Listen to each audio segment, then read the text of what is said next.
Welcome to the Things You Can't Unhear podcast. I'm your host, Maritza Barone.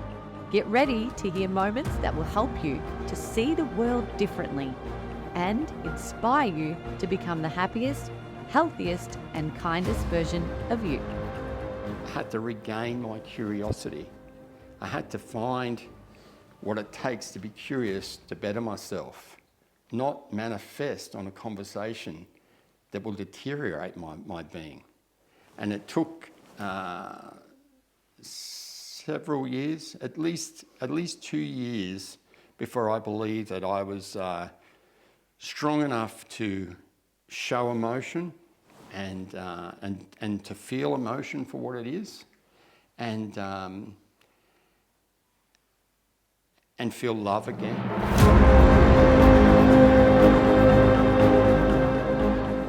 We've all been waiting for a headlining speaker who's about to come out. Before I invite Baz out, I want to talk about my own little mental thought process this morning, just to give you a bit of context on the topic for today.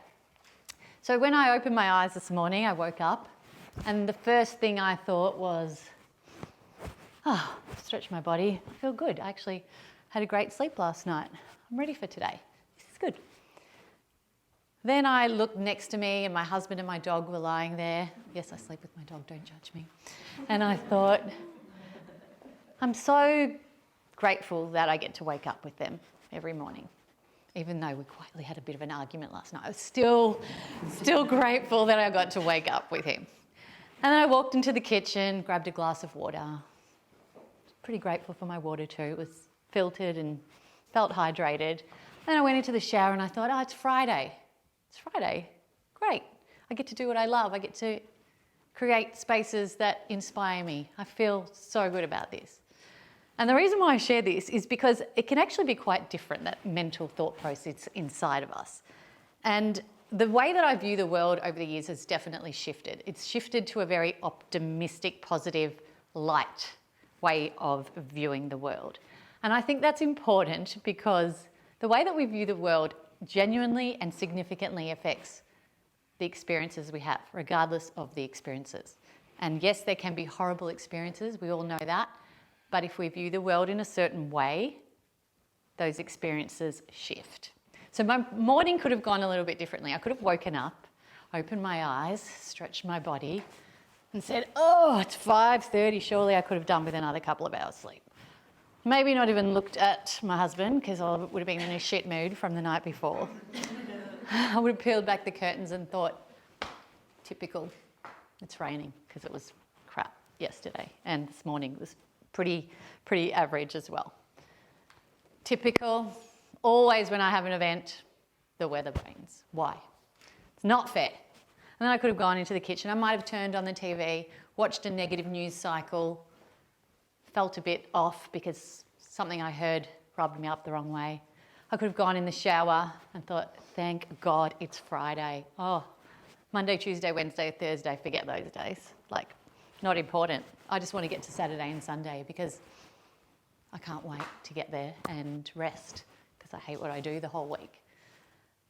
My whole perception of life now has shifted to that gratitude mindset, that positive mindset. And I'm very passionate about talking about the way that we view the world.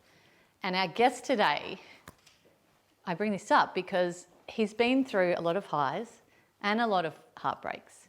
And we'd probably forgive him if he saw the world in a certain way, but it's not the case. His view of the world is beautiful and positive as well. Barry Du Bois is, I think we know him as the Australian TV personality. He's been on The Living Room, Renovators. He's also a father, a husband. He's a former sailor. He's a builder. Talk about pivot. And he's a great friend to many people. And I can't wait to invite him up here today to have an amazing conversation. Barry Du Bois, please join me.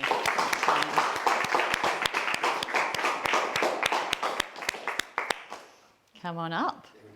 Welcome to Things You Can't Unhear live at the Hinterland Health Retreat. Careful what you ask for.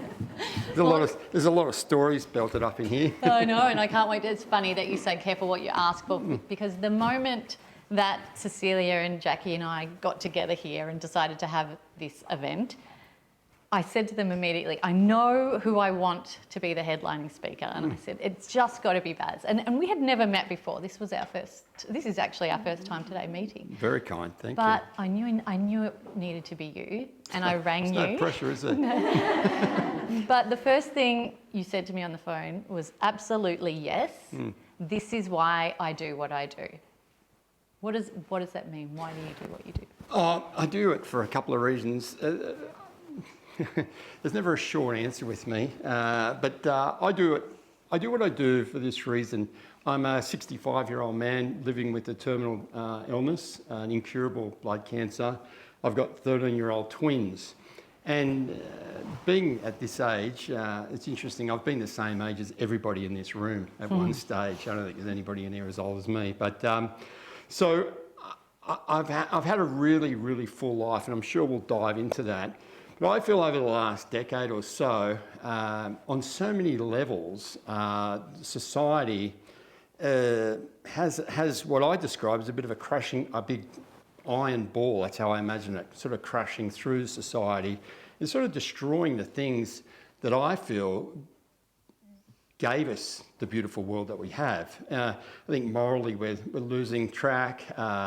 Curiosity is lost. We live in a world where children don't have a lot of resilience. And life, in my view, was going in the wrong direction. So what I thought, I went through, I've had many transitions. When I was a young warrior, I determined that I would change the world. I would single-handedly, I'm a big, strong guy, I would single-handedly change the world. But with age and maturity and knowledge comes the fact that you can't change the world on your own, but you can use your life story, use your life experiences, if you will, to impart little grains of sand that will sort of ever so slightly move that crashing ball in the direction that you want it to go.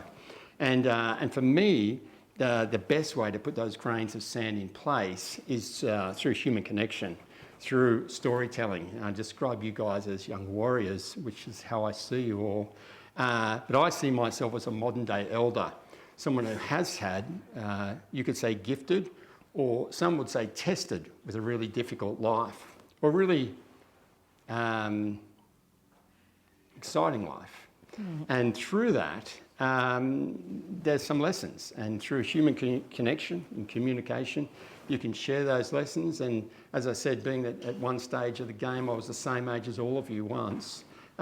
Someone might get something out of some of the more trying times, some of the stronger adverse moments that I had to go through, learn from those moments itself, but also learn from how I built resilience to those moments. So that's why I do what I do, and it's because I feel if we all do that, if we're all curious enough to do that, we're all elders in a sense, and what that will do is strengthen the society that we live in and strengthen our communities. And for me, as I said, living with a disease that the first time I got it, they told me I had 3 months to live, and I've got these two 13-year-old most gorgeous children in the world, I often think about what's going to be life like if I'm not here. And I need a really strong society, a really strong community, so that they have the ability to thrive and be the best version of themselves. That's why I do what I do. That's a great reason to do what you do. And yes, you can't change the world, but you can change one person's world, two people's world. You can change the world of the people here today. The ripple effect of a human connection is just the most powerful tool on earth. I mean, like I said, for so long, that's how we developed and continue to develop, through telling stories, through elders working with the warriors to make the tribe a better space, not for their own individual benefit, but to make the tribe stronger. Because a strong tribe means that we'll harvest, or harvest is the wrong word, I guess, but we'll grow a stronger tribe. Baz, you are an Are You OK ambassador, so Sure. You work with a lot of people with mental health concerns. I've heard you quote and I know you've been through your own mental health challenges and dealt with depression. I've heard you quote that it takes years to get in to depression and then years to get out. Yeah. And I want to talk about how it happened for you so that we can maybe just identify some moments where perhaps you could have identified it at an earlier stage. Certainly. Now this is a long story. Buckle in. Yeah, buckle in. That's a good word, buckle in. I will say I'm on the board of directors of Are You OK Day, and we're going to preface this for a story. We'll talk about how I got to a depressed state. I've come to that, but I want to share this with you first because it's front of mind right now. We're talking about that ripple effect. When I started on TV, which you'll hear about later, I'm sure. I love telling that story. It's a good story. When I started there, they said it was, at the time, the Renovators was the biggest show Australian TV had ever seen. It was bigger than MasterChef, same producers, but a bigger budget. At the time, $25 million. Now, I'd gone from my yacht in the Mediterranean to front and centre. I'm, the main person, one of the main people in this gigantic show. And the producers, Carl and Mark Fennessy, which you may be familiar with, two of the most powerful people in TV, not just in Australia, but the world. They said to me, Baz, you're going to be a superstar, you're going to do books, you're going to do this, you're going to do that, and you'll hear about it, I'm sure. And we love your cancer story, so we're going to align you with a cancer charity, because if you're on telly, you've got to have a charity, I said, well, I do have a charity, and I'm not that fond of my cancer story, but my charity is Are You OK Day. And when I said that, and this is in 2011, I'll show you what happened exactly. They're standing up, we're having this conversation, and I said, my charity is Are You OK Day. And two grown, strong men went, oh, Baz. Watch the flowers, Baz. Yeah, literally. And they backed away like I had a knife. They said, we can't talk about mental health on TV. How long ago was this? That was 2011. 2011. So that's why it sort of does a 360. That's why I know telling a story is so powerful. And now those guys run whole shows on mental health and depression and so on. But let me take you through the journey, if I will. And as I said, I've been the same age as everybody in this room, but I've also experienced a lot of things that we're all going to go through, and this is why I tell this portion of the story. It probably started for me, it did start for me. It was about 2000, excuse me, it was in the actually late 90s. How old am I getting? Are you kidding? Still looking fresh. Who was born then? I was a really successful businessman. I like to say, big, good-looking guy. Lived in a big, beautiful penthouse in Bondi Beach. Cecilia, we're all losing our voice now. Yeah. And no, it's that beautiful food. Honestly, while you guys weren't in the room, I was scoffing food down like I'd never had a meal. And I got something caught in my throat. But absolutely beautiful food. So I'm that guy. All my friends, there's a bit of jest in this, but all my friends wanted to be me. I'm turning over millions of dollars. I've got a beautiful partner. I live in a gorgeous penthouse apartment on the point at Bondi Beach. Everything about my life looked really, really good, and I really liked how it looked. I really liked how I looked, quite frankly. I had a little bit of an ego back then. No, but I did. It was a great facade to have. But Leonie and I had been going through some IVF, fertility problems at that stage. We hadn't started IVF. And whilst that was sort of getting me thinking, why as we heard Jackie say, why does this happen to me? This is unfair.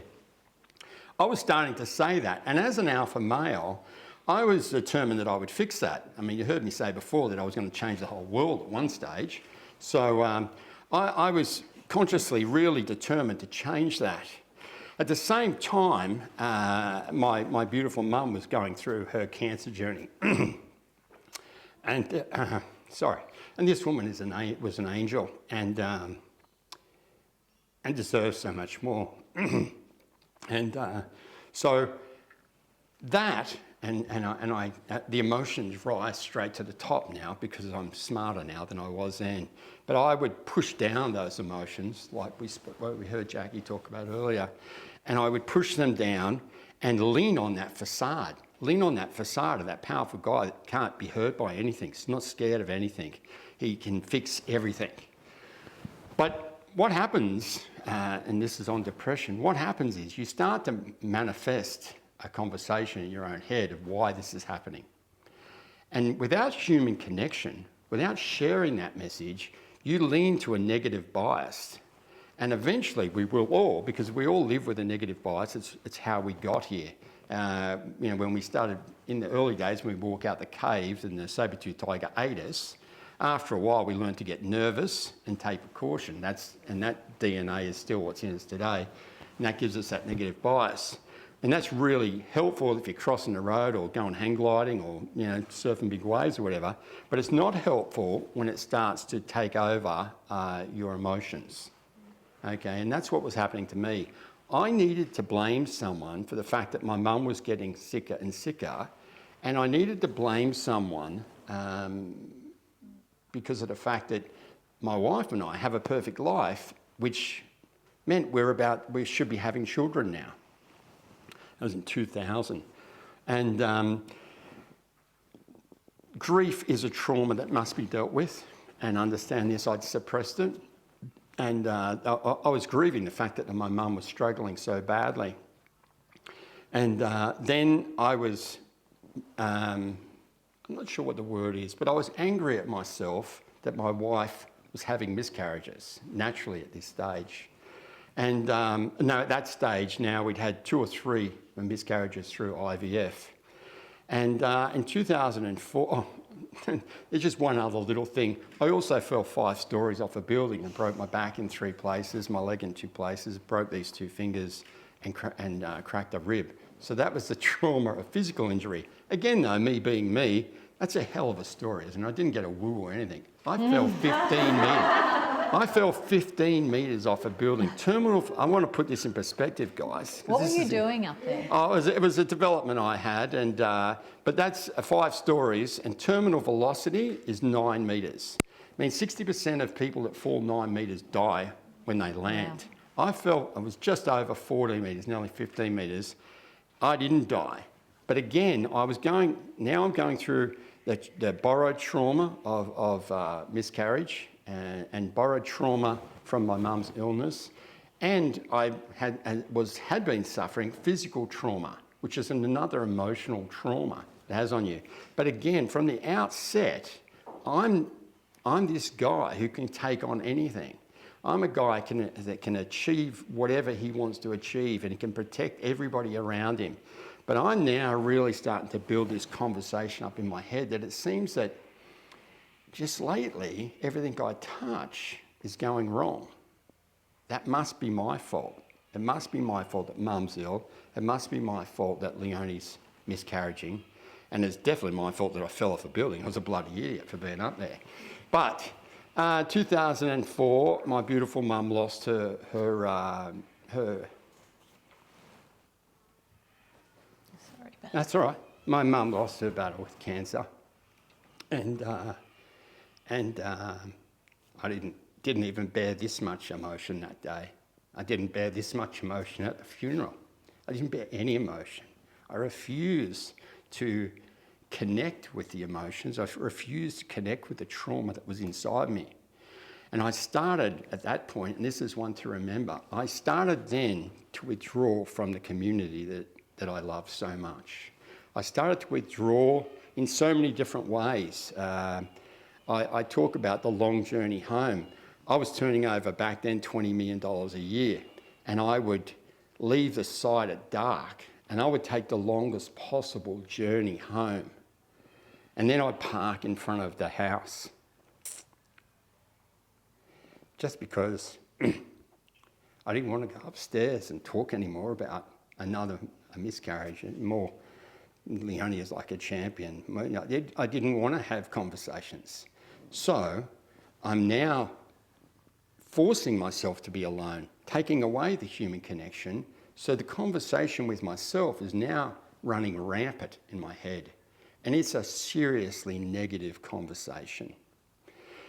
Anyway, things started to spark a little bit. It was a year later, we'd had a miscarriage, and we're at we had a miscarriage, and I was sort of just feeling better about life, and Leonie was feeling good, and I say another miscarriage.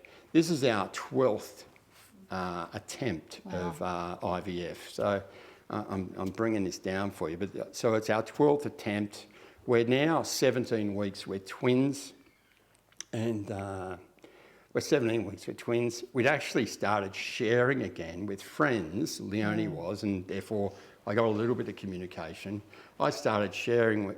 She started sharing with friends that we've seen the heartbeats. We've seen. We're 17 weeks with twins. We're a long way into this thing. And there it was. From the ensuite, I heard that scream again. And I knew straight away. Heard it too many times. And I knew that just meant get up, get dressed. We're heading to the hospital. And that's what we did. And we went through that night. And I think that night particularly was a long, hard, dark night, cold night, and I just really regressed that night. I convinced myself that I was failing Leonie continually. Every time I put her through this, not that I was putting her through it, that's ridiculous to say that, but every time that this happened, she was in pain that I couldn't control. This is an egomaniac that can't control the pain that's happening to someone that he loves so dearly. I don't think we even spoke for a week that week. That was 2 weeks. We hardly spoke. I was in a really poor way. I didn't go to work for 2 weeks, and I was just manifesting. The conversation now in my head was, you are responsible for everything that is going wrong in this world. Not just mum's death, not just the miscarriage, but everything that could happen was your fault. And we had an appointment at the doctor's 2 weeks after with the gynecologist to see what's next. And Leonie wouldn't give up on anything. But she wanted to know what we do next. And he said, well, unfortunately, you've got cervical cancer now. So that means radical hysterectomy, a whole bunch of radio and chemotherapy. And of course, it means our journey to natural childhood was over. And so where we're at now is the grief, the trauma of grief, the trauma of physical pain. The trauma is what we call borrowed trauma. And now I'm just overwhelmed. And the reason I've started out saying to you guys, I've been the same age as you, and I've been in every seat that's in this room now. We're all going to go through grief. We're all going to experience some sort of physical pain. And we're all going to borrow some trauma off some people sometimes. The mistake I made was not to express the emotions that I was feeling. My journey home now, for a 15-minute journey, was an hour. And I remember it was a Thursday night. I think, and this part of my life is a blur, but I think it was about 12 months after that Leonie got through treatment, and she was straight onto the adoption trail. But we weren't even talking. I was an arsehole of a husband from that point on. I'd come up with an idea, if I just treat her bad enough, she'll leave me. Again, I'm sitting in a seat that many of you have seen. And that was a ridiculous plan. But when you're having this unchecked conversation with yourself, when you're not engaging in human connection, there's no one there to check you on it. There's no one there to say, Baz, that's not true. There's no one to say, don't you think, would you like to try something else? It's unchecked, and it's negative bias, and it gets really, really dark. And it was about, as I say, a blur, but maybe 12 months later, it was a Thursday night. It was pouring rain, just like last night, actually. in Bondi. It was pouring rain, and I was expected home at about 5, 6 o'clock. I think it was about 7 o'clock at night, and I'd written a letter, and that letter was to inform me only that I feel that the world's better off if I'm not here. We live 1.5 kilometres from the Gap, and I decided the best thing that I could do for everybody around me, and I had no regard for myself really, but the best thing that could happen is if I go to the Gap and take my life. We had stacks of money, so in my stupid brain, Leonie would find someone else, and maybe that person would have children. She's got enough money to live whatever life she wants, so she'll be happy finally. I thought that would bring her happiness. And I'm sitting in the car, and it's pouring rain, and I sort of kept looking up at the window through the sky, through the skylight or whatever you call it in the car, the sunroof in the car, and I knew that she was in the bathroom. Then the light went out, and I knew she'd gone to the front room. And at that point, I was going to drive up, and just as it happens, a friend of mine that I hadn't spoken to for ages, and to put this in perspective, this kid was an apprentice of mine 20 years earlier. And he's the strongest man alive. He's a bull. I call him a bull. And he'd had 3 beautiful daughters, and I'd literally been at the hospital of every birth. First person there, he was like my son.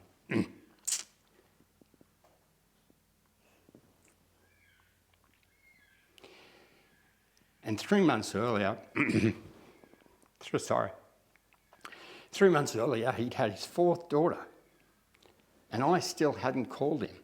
I still hadn't reached out, hadn't hugged him, hadn't held her, hadn't been involved at all. And he just figured I must be really busy. But after a couple of months, he thought something must be really wrong. And he trusted his gut, and he rang me up. He said, "Bazza, how are you?" And I got out the words, "I'm okay, how are you?" And I knew I couldn't say another word. And he said, this beautiful human, he said, "Well, it's Thursday night, so we're broke," because tradies are always broke by Thursday night. And he said, "So I've come down to the bottle shop to get a couple of bottles of beer. Simone's making toasted banana sandwiches, and me and the girls are going to watch the footy show." With that, all the emotion that had built up for so long just came streaming out. I couldn't control myself. And he said once or twice, "Are you there? What's wrong? Are you okay, Baz?" And I couldn't talk. And it was just going through my mind that I have everything, and I'm so unhappy. He has nothing. And he's so happy. To his credit, and to put this in perspective, he lost his dad to suicide. He just started driving to my house. Didn't tell me that. And he just kept saying, "I'm here. I'm with you." I couldn't talk. And it was a 40-minute journey for him. He got there in about 25. And I didn't realise it was him when he pulled up, but he came to the door. It's still pouring rain. And I was full of emotion. I couldn't control myself. And he just got me out of the car and held me.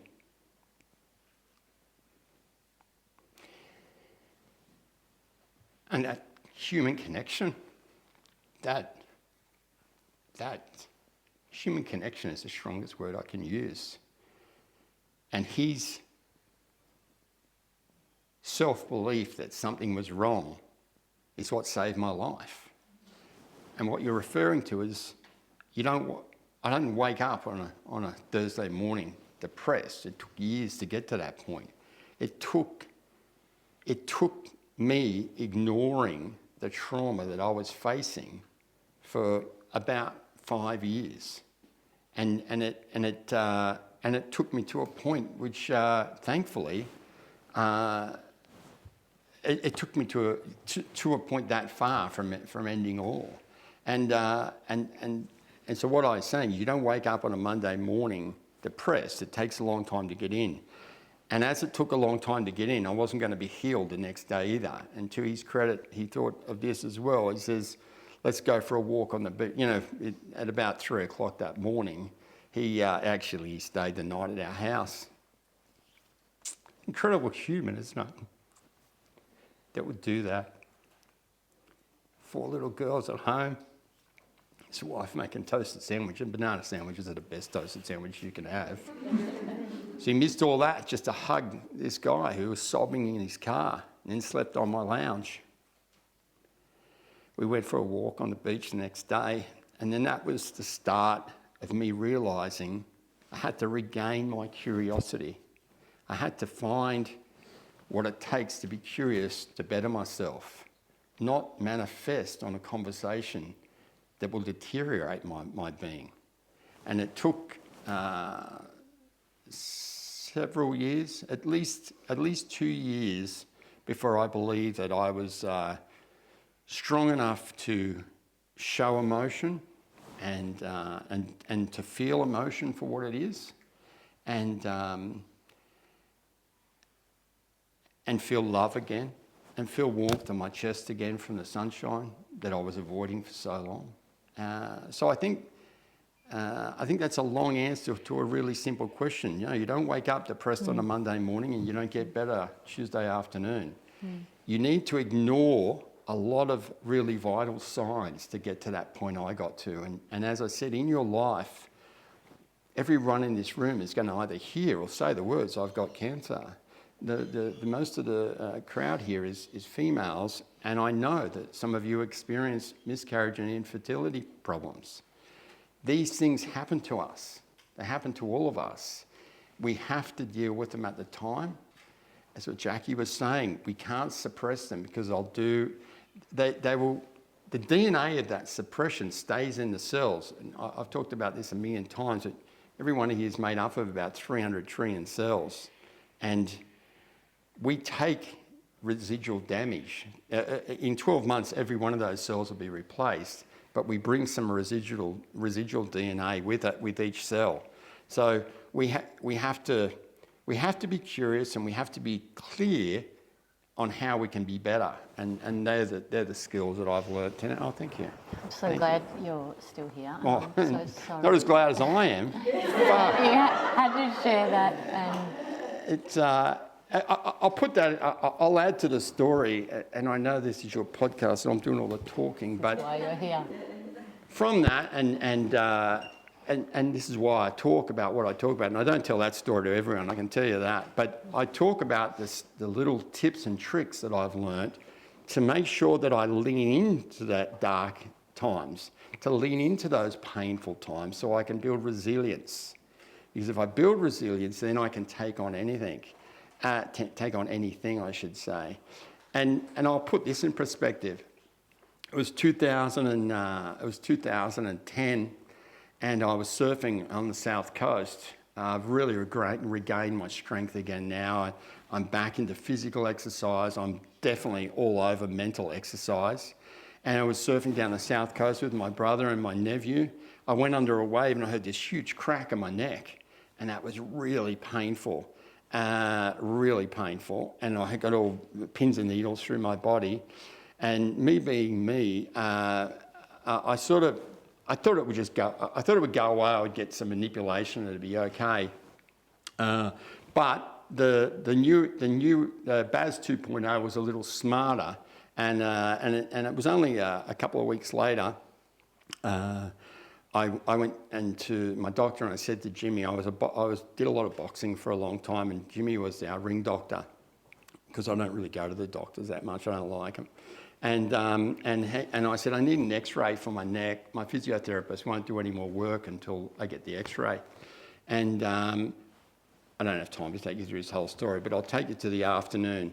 I get the X-ray. I'd been in India because we're now on the surrogacy trail, which is another amazing story that I can't wait to tell you.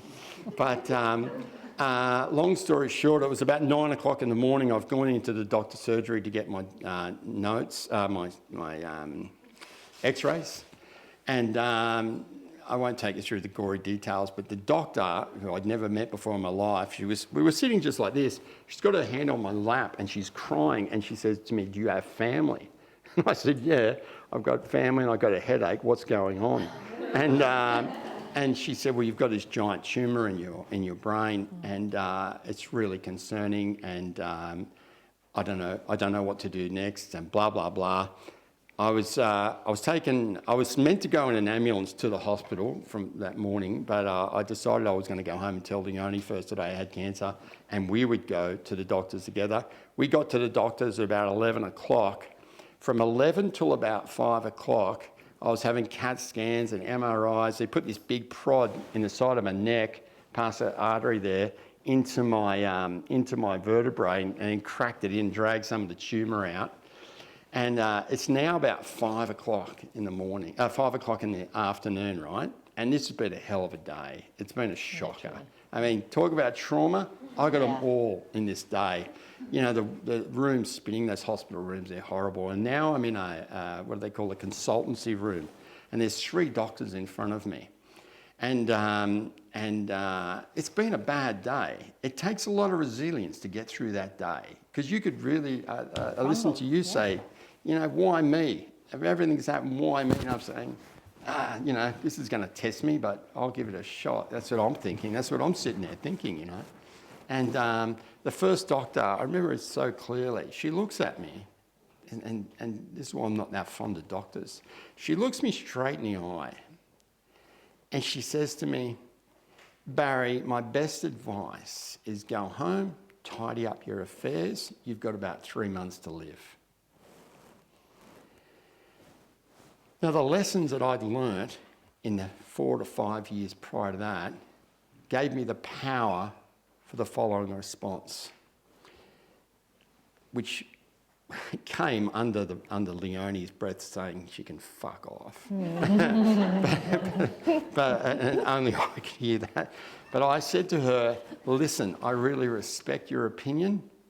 I thank you for it, but I'm not interested in it, and I'd rather you leave the room." You're fired. Yeah, I mean, I said, "I'd rather you leave the room." And funny story was, she said, "It's up to you," and she left the room. Great bedside manner, isn't it? And I said to the next guy, who I know still today, love him. I said, "Tim, I don't know, do you remember Tim Steele?" No, Tim Steele. I've got to tell you this story. You remember about, it must have been 15 years ago. He's the top brain guy in the St Vincent's. He's on the front page with 2 hookers and cocaine. Don't remember that? That was my doctor. He is a riot now, I'm going to tell you. You remember? Yeah, I remember it. So that's my doctor. Hey, Well, you're still here. So I know that chick as well. No, I just made all that. Well, the last part. So I said to Tim, "I'm not exactly sure what you do, Tim." I said, "But you need to know who you're sitting in front of." I said, I will give this the best shot I've got. And I said, "I will go down swinging. So you do whatever you do, and I'm going to do what I do. And whatever the outcome is, I'm happy with. But I'm not interested in anybody who's not prepared to believe in me." He goes, "Well, I believe in you, and I've got to plan what I want to do." And I'll tell you a funny story. That's all I've got is funny stories. It's, while I was talking to him, the other guy, Professor Sam McMillan, he's still my haematologist today. He got a beeper. Which is he had to go out of the room. He went out of the room. So while he was out of the room, I was a little scared, believe it or not, and I hadn't spoken to my brother and sister all day. I hadn't told them any of this news, but I've just been told I've got 3 months to live. I thought, better start making some arrangements. And it was back in those days I flipped open my phone to turn it on, and I wanted to ring my brother and sister, actually to ask them to come there. Leonie was a real mess, and whilst I was pretty confident, I didn't know how long I was going to last, as solid as I was. But it's really funny, the phone turns on. You remember in the old days, it would take like 15 minutes for a phone to turn on. The crack up, really. And it turned on, and as soon as it turned on, it was a private number, started ringing me straight away. Now, little do you guys know, I had been called 5 times to do the show The Renovators, and I said, I'm not interested. I think TV's for wankers, and I'm not interested. I live a pretty good life. I live 6 months of the year on my yacht in the Mediterranean, and I live 6 months of the year in my home in Bondi. You know, I wasn't interested, but I turned on the phone as a private number. And back in those days, only a little while ago, you younger people wouldn't remember, but you could answer a private number, okay? It was an important... Or a call in general. Yeah, it was an important person. It was either your solicitor or your doctor. They're the only ones that had private numbers, remember? It was stylish to have a private number back then. So I answered it, and this girl goes, "Hi Baz, it's Kirsty Delavance, cast of thousands. We're really desperate to get you in to do the show, to come on the show for the casting. My EP has said he'll do anything to get and she's got, I still know Kirsty and I love her." Hi guys, I'm currently wandering through parts of Europe feeling so alive as I stroll through hidden, pebbled streets and discover tucked away little tavernas and connect with just the loveliest locals. I have always said life is for living. So if you've been dreaming about booking a little getaway or a big epic one, you need to check out Explore Worldwide. They run small group adventures with incredible local tour leaders who don't just take you to the sites that you see in magazines, they take you behind the scenes, off the beaten track and right into the heart of the culture. So travel with your partner, share it with friends, or join solo and make some new friends. But either way, do yourself a favour and look into it now.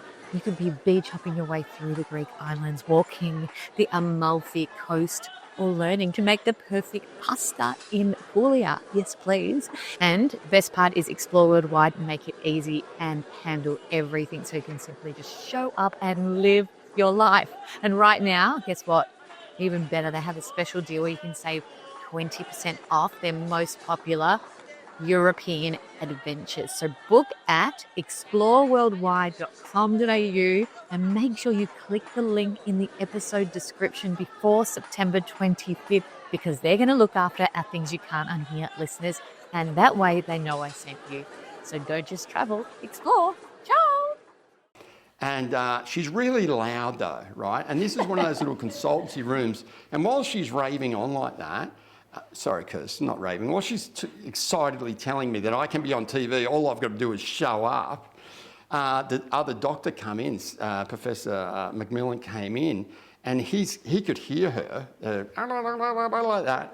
And I said, "Oh, Kirst, I didn't know what to do. Throw the phone out the window." It was a pretty wild experience. But I said, "I'll tell you what. If you call me back in 3 months, I answer the phone. I'm going to do the show." And I hung up. I hung up the phone. And Sam Milliken heard all that, and I said, well, so me being me, I said, "So what's your opinion, big fella?" Because they're really big guys, well.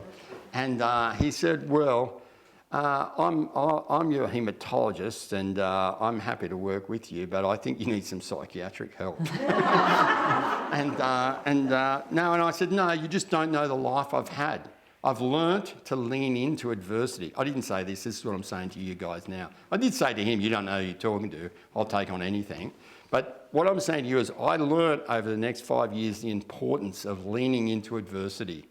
Leaning into those moments that we think are too hard. The harder they are. Like you said when you got up this morning, I love it. I say in sales to salesmen every day, if you're the sort of guy who wakes up and says, the market's shit, interest rates are going up, there's going to be confused buyers, I'm pumped. If you're that guy, you're going to win. If you're the person who takes the negative attitude, you're going to go stagnant. You've lost your ability to be curious. When you lose your ability to be curious, to be better, you become stagnant and you're going backwards. Have I answered a question or am I just raving on? Well, you're actually the easiest interview I've ever done because what the questions that do pop up in my head, you're answering them. So I feel like I'm in the audience. This is amazing. But I do find it interesting when you talk about, your doctor told you you had 3 months to live. How long ago? That was a doctor, and I'll give you all a tip. All doctors have an opinion, and no one knows you like you. You. But how did you A lot of people hear that, Baz. A lot. And we've had people in this room who have lost loved ones who have heard that. There may be people in this room who have also, experienced that in their lives. What was the difference between you and them? You just were instantly, absolutely not. I've worked so hard to get to where I am today. I'm not taking that. It's not just that. The depression taught me a lot of lessons, and that's why I shared that story with you guys. I learned that pain isn't a bad thing. It's something that we will grow from. It's looking at all you guys, you work out every day. I don't work out, but I know if I want to build my bicep, I've got to lift a barbell. Do you know what I mean? If you want to build your resilience, you've got to lean into adversity. And I had been someone who loved adversity. I loved problem solving. But what I had was that misrepresentation of myself that I had. I created that facade that I was in love with. I liked the picture that I was. Big, good-looking guy with a stack of money, okay? And no problems. So I just kept that facade up. And I realised sometimes, and I learnt particularly with Gaz and younger men around me, that I failed them by holding that facade up. And now what I do is I show them and I share with them, and I share with every audience, my mistakes. I share those mistakes because those mistakes gave me power, and I want you to lean into, I listened to Jackie before, and it's so powerful to share that story, and to listen to it, we can say how bad it was. It was a negative, incredibly negative time in her life, but she and I, and we all can, use those negative moments as stepping stones to a better place. And that's where we all are today. And I'm not sure we would have got to that place.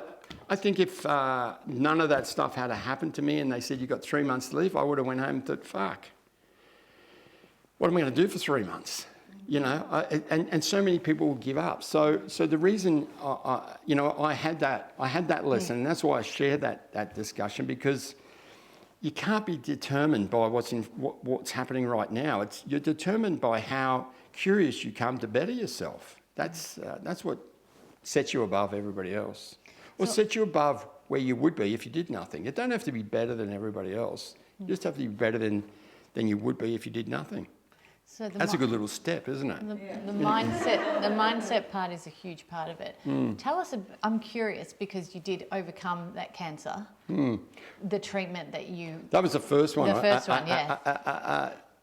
It came back in 2017. Yeah. Some of you may have seen me share that on TV. And that was, again, how did I overcome it? I didn't overcome it.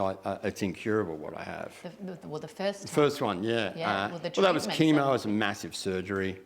But, I did Timmy's head in with that. Literally, I've got this, if you have a look, I've got a scar about that big from my head. I've got, I think, 4 poles holding C1s through to C5, and then I've got a bracket that goes up to hold my skull on, literally. But as soon as I got out of that surgery, I was trying to lift weights. Not weights, I was just trying to lift my own body weight. But I was moving. I was very. I wanted to be strong straight away. I wanted to be strong again. I wasn't going to lay around and wait. I had that journey with my mum 20 years earlier, and it wasn't 20 years earlier. It was 10 years earlier, and back then, and even in that short time in 10 years, when my mum got ill, no one believed in her. No one believed that she would thrive again.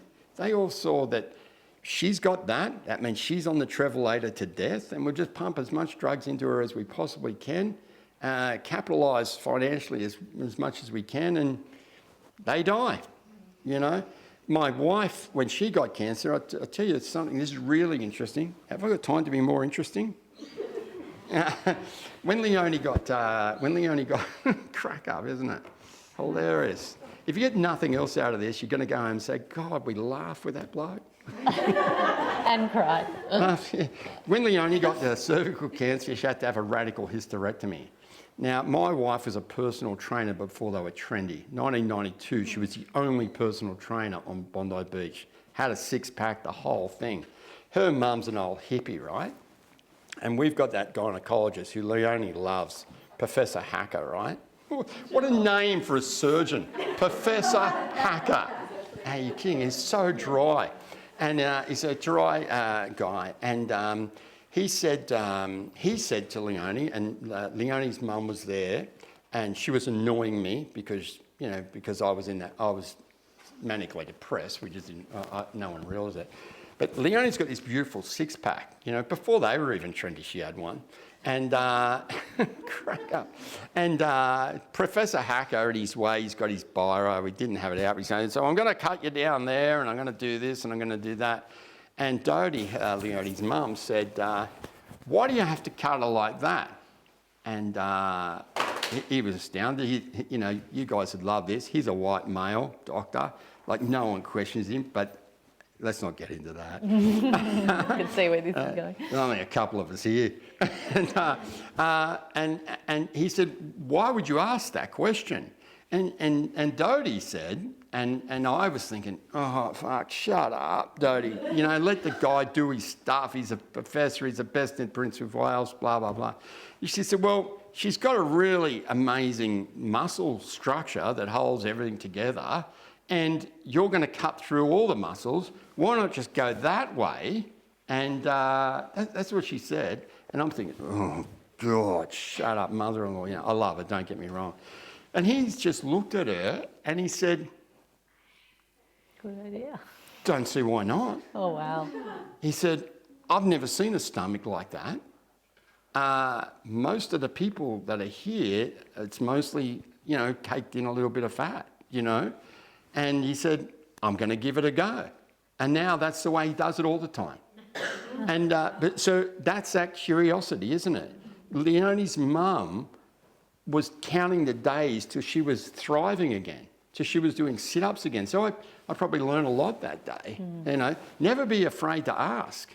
He would just cut through every single muscle. And she probably, if any of you have had a radical hysterectomy, there's probably a pretty hard scar, I don't know. But going that way, she was in the gym 4 weeks later, and that's because someone was curious. Speaking of curiosity, we are here at the Hinterland Health Retreat, where it's all about holistic wellness. You sound like you're not keen on the doctors that much. So I want to know what else you do now. Yeah. Firstly, are you living with pain at the moment? That's an interesting question. Physical pain? No. I'm 65 years old, as a boxer and a builder. I mean, life's tough in the morning. But no. So what do you do in the morning? Tell me about. We're going to hear about sleeping later. I'm a big believer that we have to get a lot of sleep, and I'm not going to talk too much about that. But I'm in bed asleep by about 8:30, and I wake up about 5. So I will do a little bit of meditation. I'll go for a walk. I'll come back. I get Leonie a coffee from Alice and Gertrude there, and then I'll get that home by about 6:45 and get the kids off to school, and that's that. But what do you bring in? So we talked about this before we started recording in regards to the breathwork. Yeah. So I want to talk about that because let's talk about breathwork. Yeah. Pivotal to your pain relief, to your healing, definitely. Your mental wellness as well. What we're talking about is when I went, something else I did. As soon as I found out, when they gave me 3 months to live, I reckon I put an incredible amount of work into finding out how I can prove that woman wrong. And that's me all over. I'm going to win this. Thanks for that challenge. I'm going to win this. So I'm a pretty connected guy. So I found out really quickly that sleep is one of the most important things you can get in this environment. But I was also going to be having steroids and stuff like that, and chemo, and it's all horrific stuff. It's shocking. But so what we're talking about here is a practice I use every day, and what I call is transitional breath work. Now, many of you would have went to the gym. Some of you may have went to the gym this morning. A lot of people go to the gym in the morning or the afternoon. And I think that's a great thing, okay? But can I ask, I'll just go out on a limb and I'm going to say, no one in this room, since I've seen you anyway, has expelled all the air from their lungs once, okay? Why is it important to expel the air? Well, don't quote me on the numbers, and I'm a builder that's going to give you a biology lesson, right? But you're made up of about 300 trillion cells, okay? In 12 months, all those cells will be renewed. In the case of your blood cells, some of them are renewed in 48 hours, okay? Now, through the day, the average person is going to create about 180 billion stem cells. I had a stem cell transplant, so I got right into this. Now, to create and tonight, when you go to sleep, those little stem cells are going to jump on the bus and they're going to get tripped off around the body, and then they're going to be dumped in the area and they're going to turn into grown-up cells, whether it's tissue cells, bone cells, blood cells, whatever sort of cells it is. Now, it's the work you put into those cells today determines your life tomorrow, okay? So, to create a cell, the best cell we can create is to have mindfulness, is to have nutrition, oxygenation, and of course fluid, okay? If we have that at the perfect level all day, we'll create 180 billion of the best little cells you've ever seen in your life. And if we get then a whole bunch of great sleep tonight, deep and REM sleep, they will go and change over, and I'm not going to say you won't age, but you're going to increase your quality of life to the maximum of your life. Now, I know for the last 3 hours of your life, you haven't expelled all the air out of your lungs. So that means there's an imbalance of carbon dioxide and oxygen in our lungs. So those, let's say, just throw a figure out there, let's say we've created 20 billion cells in the last 4 hours. They haven't been created in the best environment, have they? Because we haven't oxygenated our blood. We haven't taken in enough fluid, and there's a couple of reasons why they're not the best. Guess what we're all doing now? Well, everyone's like. So what I do, because Olivia will talk about it later, I'm sure. To sleep well tonight, we also need to oxygenate our blood through the day. Okay, so I do 3-minute transitional breath works at least 12 points of the day. I'll definitely do it as soon as I wake up. I definitely did it before this talk. Okay, when I was sitting over there, I just do 3 minutes. I clear my lungs. Will you take it through it? Yeah, I'll definitely take you through. Do you want to do this Barry breathwork? Barry breathwork. That works. You could patent that. Patent it.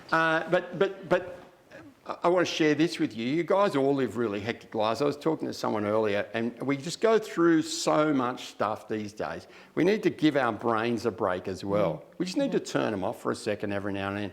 So I managed to do that 12 times a day. But two of the most important times I'll do it is when I arrive home and I'm about to go from being Baz, Barry breathwork guy, to Barry the dad.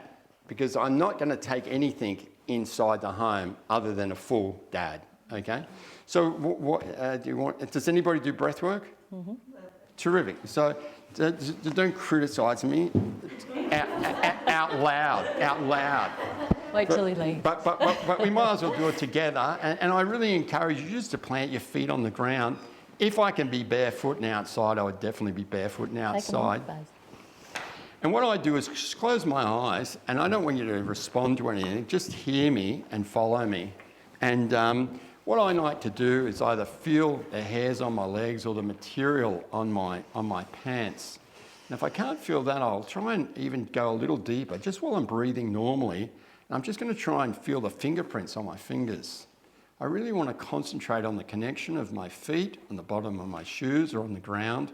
I want to really concentrate on my hands just touching my lap. We're just going to take a couple of breaths in and out, just naturally in and out. Breathing in, breathing out. Now, it's hard to concentrate on nothing, especially while I'm talking. But what I want you to try and do, as you're breathing in and out, I want you to try and identify, you don't have to tell me, but identify if the air is cooler going in or cooler going out. Take some big breaths in, really push the diaphragm now. Try and identify if that air is cooler going in or cooler going out. A couple of breaths in and out.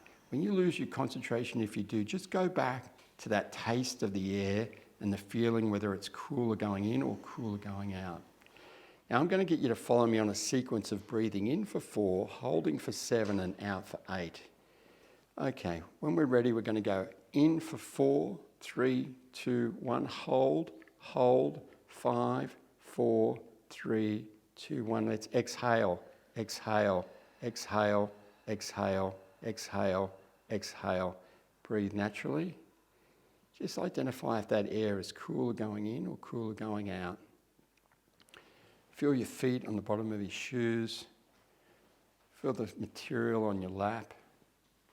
Let's breathe in for 4, 3, 2, 1. Let's hold, hold, hold. 4, 3, 2, 1. Breathe out, out, out, out, out, out.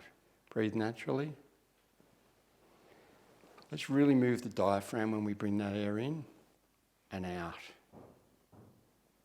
I'm just going to go in for 4 and out for 4. In, 4, 3, 2, 1. Out, 4, 3, 2, 1. In, 4, 3, 2, 1.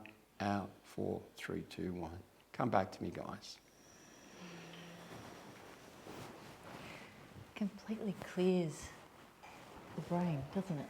Did anybody identify if it was cooler going in or cooler going out? Out for me. Yeah. If you did, it means it was the first time all day that you haven't thought about anything except for that. It took you to one thought. Now, I was explaining earlier that we got thousands of thoughts going through our head all day now. Back at the turn of the century, we'd have about 200 thoughts go through our head in one day. Now we have about 20,000 thoughts go through our head in one day. But just then, you did a couple of things. You rebalance the carbon dioxide and oxygen in your lungs. We've definitely oxygenated the blood. We were a minute and a half on that. That whole thing took a minute and a half, and I'm suggesting we would do that for about 3 minutes. But let's be curious for a second. How could we do that? Look, and one of us went to sleep. And let's be curious. How can we do that better? To be brave is to be curious. Well, we could improve the air that we're breathing in, so we could fill this room up with indoor plants. Or better still, we could have sat on the balcony, put our feet on the grass. My dad had 2 philosophies in life. The first one was, everything I do, I can do 10% better. If we hold that curiosity, particularly around our physical and mental health, we will continue to find things that work for us. For you guys, some of you, that breath might not have worked, but what it did do, as I said, balance the carbon dioxide. Look at it, I love the yawns, because it's the first time you've given your brain a break. And if you wake up, we'll talk about it later, but if you wake up manifesting those thoughts, those negative thoughts at night, and you know when you wake up 3 o'clock in the morning, you go, 3 o'clock, shit. Check the messages. Now I'm going to be tired all day. I'll drag more and more negative onto me. I call it sheets of negativity. Another sheet. If you just say to yourself, okay, you're 65 years old, you're awake, what can I do to improve myself? I'll just sit on the side of the bed and I'll do that breath work and I'll lay back down, and generally I'll go straight back to sleep. If I don't, I'll say, it's a great opportunity to go for a walk. I might only just go out to the yard and look at a tree or look at the moon and breathe in and out, and I'll let Olivia talk about it further. But going back in, sitting on the side of the bed and doing that breath work will generally relax our brain, just like I watched so many of you relaxing then, and allow us to go back to sleep. So that's my little breath work. Like I said, I encourage you to do that. If you've got a client call coming up, do that client call. Do that breath work before the call. After the call, I will journal. I will take the notes that I like taking the physical notes. Even if I never see them again, I just write them down, and then I will do the breath work again. Have I got time to share one more story? Sure. Let's go. I'm looking at all these beautiful faces, I was talking to Gary earlier about his son, and it's what's generated this thought. There's something else I do that I really, really rate, okay?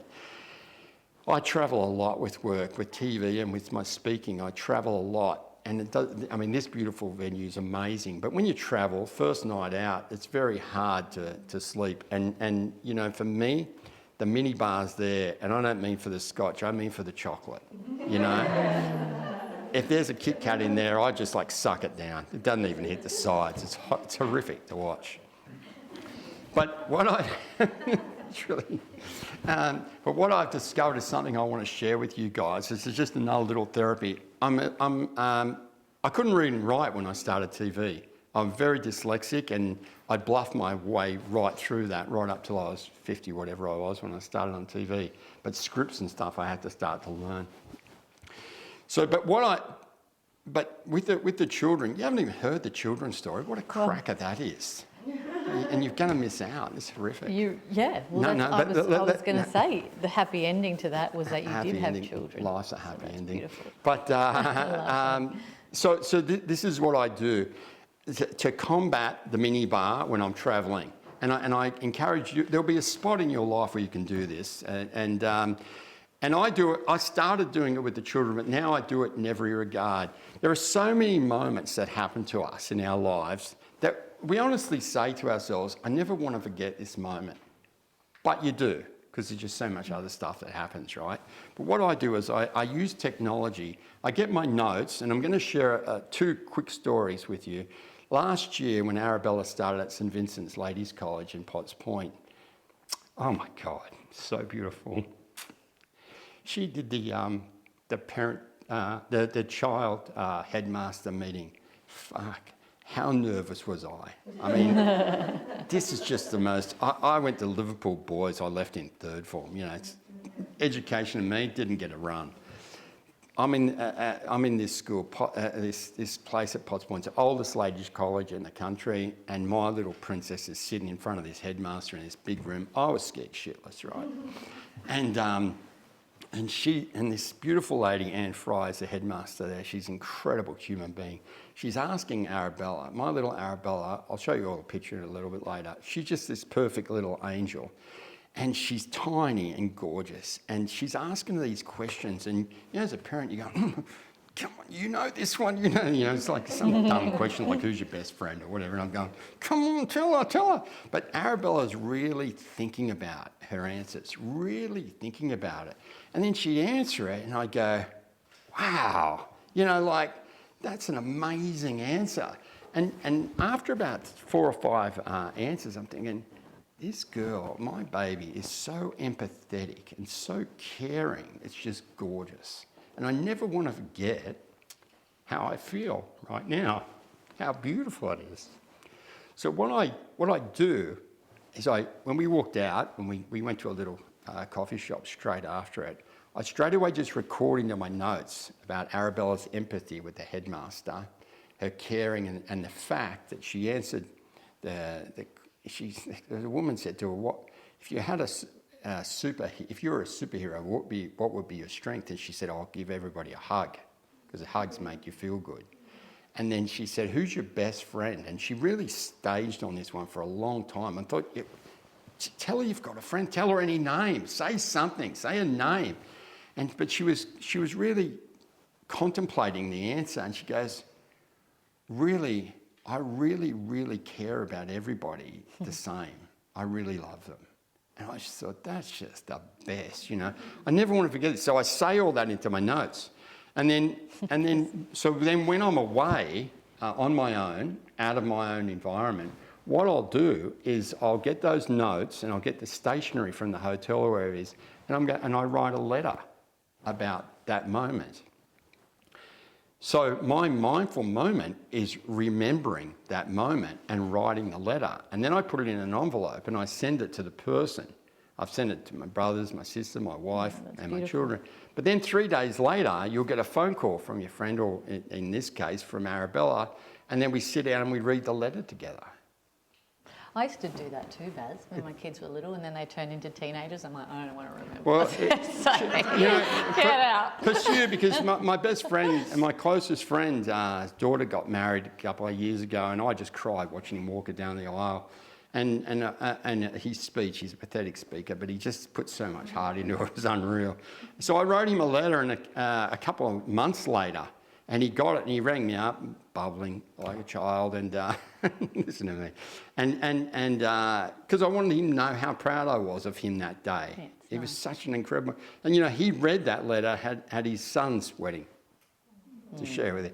This is the ripple effect of human connection that we spoke about, and this is the effect of being curious on how you can do it better. You don't have to change the world, but you can use grains of sand to make it a better place. And sharing all your stories and doing what you do is how we make society and community a better place. I want to ask you that same question that your daughter got asked. If you were a superhero, what would be your superpower? Yeah, human interaction, connection. It is a superpower. The ripple effect, I don't want to sound like a dickhead, but you're going to share some of my story with someone tonight. And that's a really, really powerful thing. Well, you definitely have an extraordinary life. Fascinating stories. Like I said at the beginning, the highs and the heartbreaks are certainly there, and you've been through so much. I want to ask you, based on the title of the podcast, Things You Can't Unhear, and we all have those moments that impact us, stop us in our tracks, those things you can't unhear moments, something someone said, something you read, something you were taught that stopped you in your tracks and made you see the world a little differently. What was one of those for you? There's a couple, like I just said, about when my dad had two sayings: everything you do, you can do 10% better. The other one, he said, I've never made a mistake. There's just a shitload of things I'm not going to do again. But I will say this, the thing that saved my life was someone checking in to see if I was okay. And from that question, I'm now a man who proudly shares his emotions. And I believe I'm a much braver man with that ability. Thank you so much, Baz. Thank you very much. So